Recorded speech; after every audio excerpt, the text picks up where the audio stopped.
Жараткан өмүрүңүзгө, күнүңүзгө береке берсин.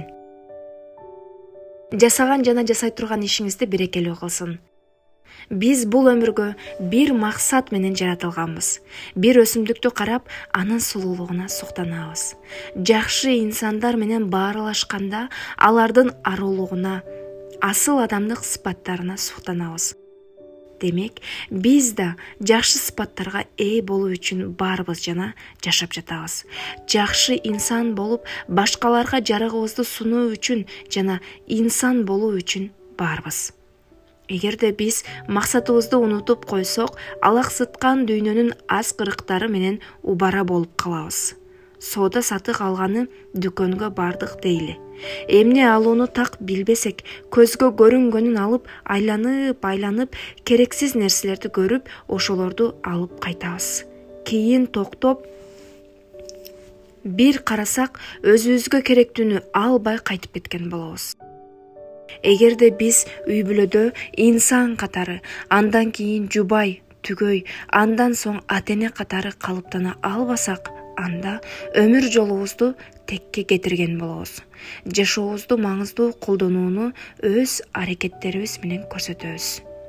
Урматтууларым, эки жуп баш кошкондо ата-энесинен көргөнүн, алардын аракеттерин жана алардан кан аркылуу өткөн эмоция сезимдери менен үй бүлө курат.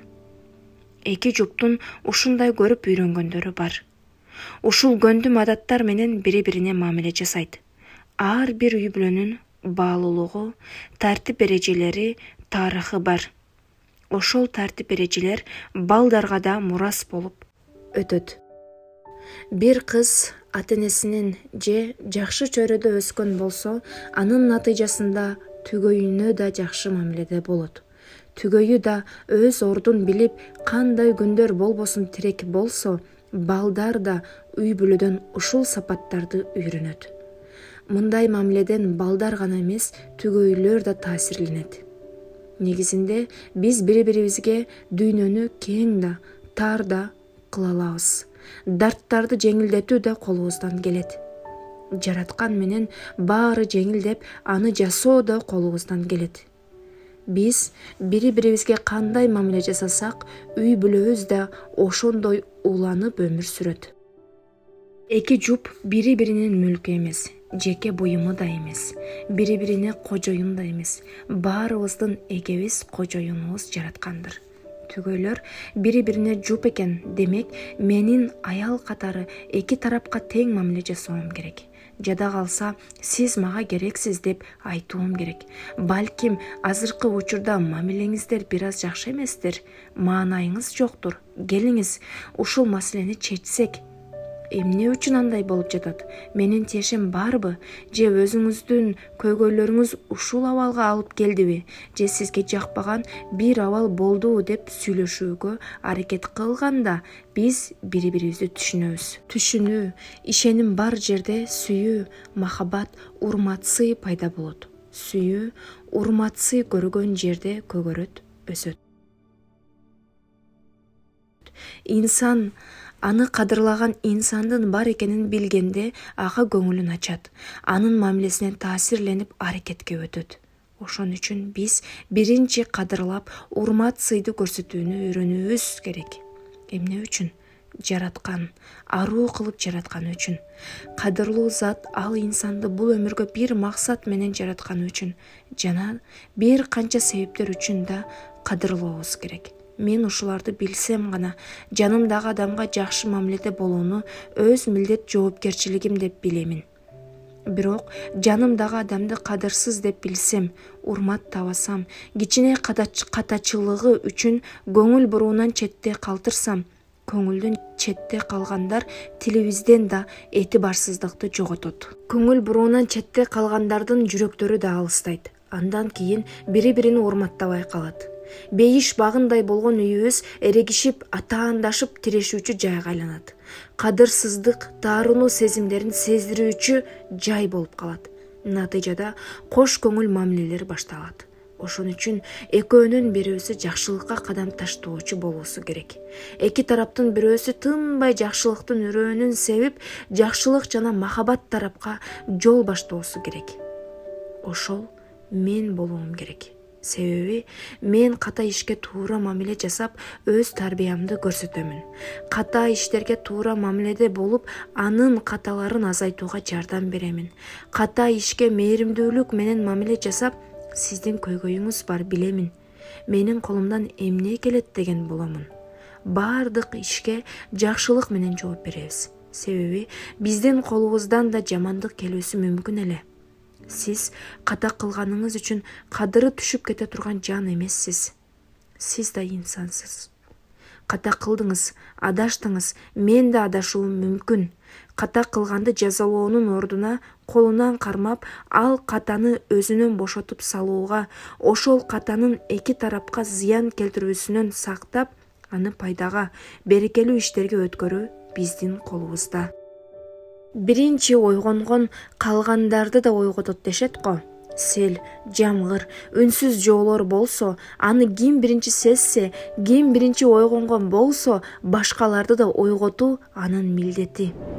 Мен өз мүнөзүмдү, сезимдеримди, эмоцияларымды ойлогондо жакшысыны, жакшылар ичинде эң жакшысыны тандап аламын. А негизинде ошондой кылуум да керек. Дайыма мен жасоом керекпи? Эмне үчүн дайыма мен? Эмне үчүн дайыма мен кыйналуум керек деген сөздөр бул жаатта иштөөсү керек эмес. Мен өзүмө жарашканын, жакыныма жакшылык алып келгенин жасап жатамын. Кургак жерге тынбай буудай же гүл эксеңиз, башында гүлдөбөйт. 2-3-сүндө топурак бир аз даяр болуп жумшайт.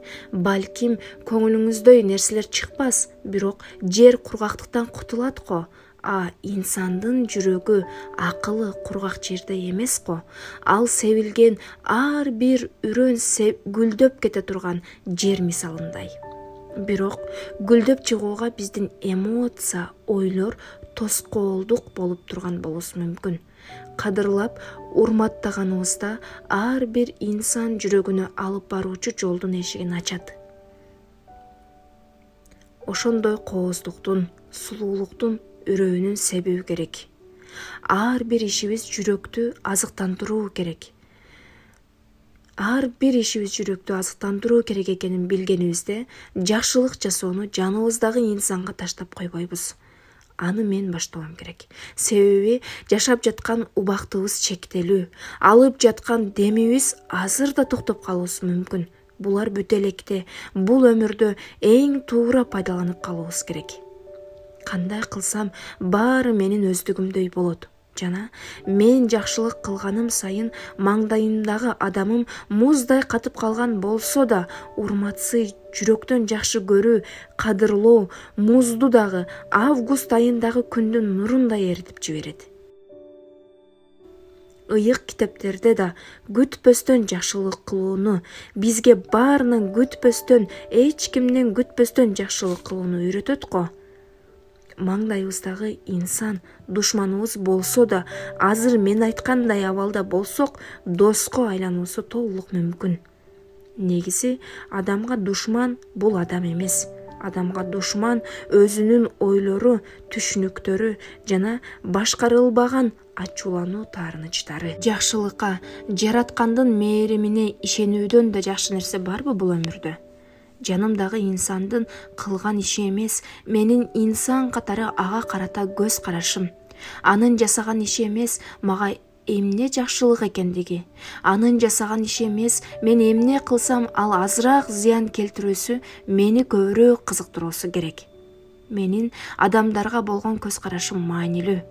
Мисалы, көчөдө кетип бара жатып, жолго кагаз таштасаңыз, анын жерге ташталганын көргөн адамдар ошол жерге башка нерселерди да таштоосу мүмкүн. Бир аз убакыт өтүп, ал жерде үйүлгөн таштанды пайда болот. Ошол жерге биринчи киши кагаз таштабаганда, ошол жерге таштанды таштоо адамдардын оюна дагы келбес эле. Жакшылык да ушундай. Адамдардын оюна келбеген нерсени ойлонуу, жасоо. Бирок жакшылыкты экинчи тараптан күтүү, өзүмдү соопчулуктан тосуу. өзүмдү жакшылыкка баш болуунан алыстатуу, бирөөнүн жакшы мамилесин күтүп, өзүмдүн жакшы мамилемди кечиктирүү болот. Мен эмне үчүн андай кылайын? Мен жакшылыкты жасап, жараткандан ыраазычылык аламын. Жакшылыктын таралуусуна салым салган боломун. Жакшылык жасоону мен өзүмдөн баштаймын. Менин милдетим алдына кадам таштоо, жыгылганды сүйөп жардам берүү, убагы келсе өзүм да чыгылуу мүмкүн экенин билүү. Менин милдетим адашканга жардам берүү, убагы келсе өзүм да адашуу мүмкүн экенин аңдоо. Мен өзүмдү инсанияттын бир мүчөсү катары билемин.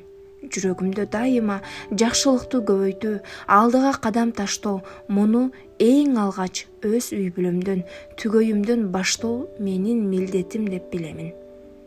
Түгөй менен урматсый, бири-бириңди этияттап кадырлоону өз үй бүлөмдөн баштаганымда жакшылык эшиктерин ачкан, акылыбызды өстүргөн, жакшылыкты көп жасоону көбөйткөн болобуз. Тарбия үй бүлөдөн башталат. Инсаният үй бүлөдөн калыптанат. Урматтап кадырлоону адам үй бүлөдөн тапса, коомдон табуу оңой болот.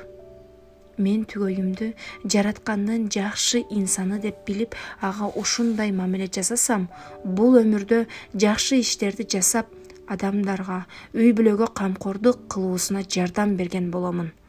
Бул жубайлык мамилемдир. Ушундай мамилеге түгөйүмдү, өзүмдү, үй бүлөмдү ылайык деп билемин. Мен тынчтыктын, сулуулуктун, бейпилдиктин себепкери болууну ниет кылдым. Өзүм үчүн жакшылыкты түшүнүүгө, аларды жашоомо чакырууга ниеттендим. Дайыма туура ниетте бололу жана ушуну билели. Эч кайсы түгөй идеалдуу эмес. Жана бир инсан ката кылганда биз менен эмес, өзү менен өзү бетме-бет келүүсүнө уруксат берели. Эгерде ошол катанын себепкери биз болсок, бетме-бет сүйлөшүп чечели. Сиздин ушундай мамиле жасооңузга менин билип билбей жасаган катачылыгым бар бекен? Мындан кийин ушундай абалга түшпөшүңүз үчүн, дайыма эле каршылык көрсөтө бербешиңиз үчүн мен эмнени таштоом жана эмнени үйрөнүүм керек? Сизге жакпай, көңүлүңүзгө туура келбей, мамилеге тоскоолдук болуп жаткан абал болсо, мага айтыңыз. Мен андан баш тартайын дейли. Түгөйүмдүн мага дагы да жакшы мамиле жасоосуна жардам берүү бага жеткис нерсе. Бекем, бактылуу, бири-бирибизди түшүнө алган, балдарыбызга калтырган эң негизги мурасыбыз. Мен инсандарды катуу тие турган сөздөрүм менен өзүмдөн алыстата турган эмес, жылуу мамиле, чын көңүлдөн сүйлөшүп, өзүнө жакындата турган инсан болууну ниет кыламын. Мен катуу жана ачуу сөздөр менен оору бере турган эмес, жашоого умтулган, жараткандын мээримин сезген, жолго чыгуусуна жардам берүү үчүн жана ошол жолдо жубай болуу үчүн бармын. Чаржайыт ойлорун топтоп, аларды кеңейтип, ал ойлору менен сулуулукту жаратууга жардам берүү үчүн бармын. Катачылыктар баарыбызда бар. Муну менен кошо туура иштер, жакшы сапат мүнөздөр да баарыбызда бар. Бир инсандан тууралыкты көргөнүбүздө, ал инсан ошол жакшылыктарын дагы да көбөйтүүгө аракет кылат. Каталарын көрүп, кемчиликтерин айта берсек, кемчиликтери көбөйө берет. Күнөөлөө, кемчилигин айта берүү, өткөн нерселерди козгоо, буйрук берүү, таарынуу, капачылык жана көңүлдү калтырган сөз, эмоцияларды таштап, алдыга жылалы. Жакшы тарабына көңүл буруп, мамилени уланталы. Күнөөлөө адамды токтотот жана түгөтөт. Мактоо, жакшы жагына көңүл буруу эң сонун натыйжаларды берет. Инсандын караңгы тарабын жаратып, жарык тарабын жүзүнө чыгаралы. Ошондо караңгылык өзүнөн өзү жок болот. Жаманды айтпай жой, жакшыны айтып жай. Бул сөздө да терең сыр бар. Түгөй, жубай болуу олуттуу жана жоопкерчиликтүү иш. Түгөй, жубай болуу бул да белек жана аманат. Аманатты эң сонун пайдалануу биздин колубузда. Менин барым ушулда деп отура берүү үчүн эмес, дагы да жакшы инсан болууга умтулалы. Сулуу келбетти жараткан берди. эми сулуу мүнөздөрдү калыптандыралы. Эмне үчүн мен? Дайым эле менби деген сөзгө орун жок. Сиз жасаганыма жооп кайтарбай жатасыз. Мен да жасабайм. Сиз жакшы мамилеге татыктуу эмессиз. Мен да сиздин мындай мамилеңизге татыктуу эмесмин деген сөздөргө убакыт да, орун да жок. Эч ким жаман мамилеге ылайык эмес. Ката кылып адашкандан эмне үчүн андай кылдың деп суралбайт. Себеби катанын артында акылдуулук менен жасалган иш жок. Каталыкка көңүл буруп, ошол жолго түшөөм мени акыры жок туңгуюкка алып барат. Ошон үчүн биздин жасай турганыбыз дагы да туурасы кандай болот деп ойлонуу жана аны издөө. Бардык инсанда жасаган катасын оңдой ала турган жана аны жакшылыкка алмаштырууга күчү бар, колунан дагы келет. Ката кылганы үчүн алыстоо, ката кылганы үчүн күнөөлөй берүү эмес, тескерисинче дагы да туурасын жасатуу колубуздан келет. Бир инсан жыгылганда экинчи инсан аны тургузуп коюусу, таянганы болуусу, жакшы мамиле кылуусу абзел. Түгөйлөр мамилесинде да ушундай таризде болгондо ал көрккө чыгат, гүлдөйт. Канга кан, жанга жан, же өзүнө жараша деген мамиледе эмес, инсан катары бүтүн дүнүйө бизге каршы турса да туура мамиле жасоо бул келечекке калтырган инвестициябыз. Өзүбүз да, түгөйүбүз, үй бүлөбүз дагы ушундай мамилеге татыктуу. Бири-бирибизге жардамчы бололу. Бул иштерибизге жараткан жардамчы болсун. Мээримдүүлүгүбүздү көбөйтүп берсин. Эгерде бул сабак сизге пайдалуу болгон болсо, жакындарыңызга бөлүшүп коюуну унутпаңыз. Сиздер менен мен Гүлнур Жапарова болдум. Кийинки сабагыбызда көрүшкөнчө амандыкта бололу.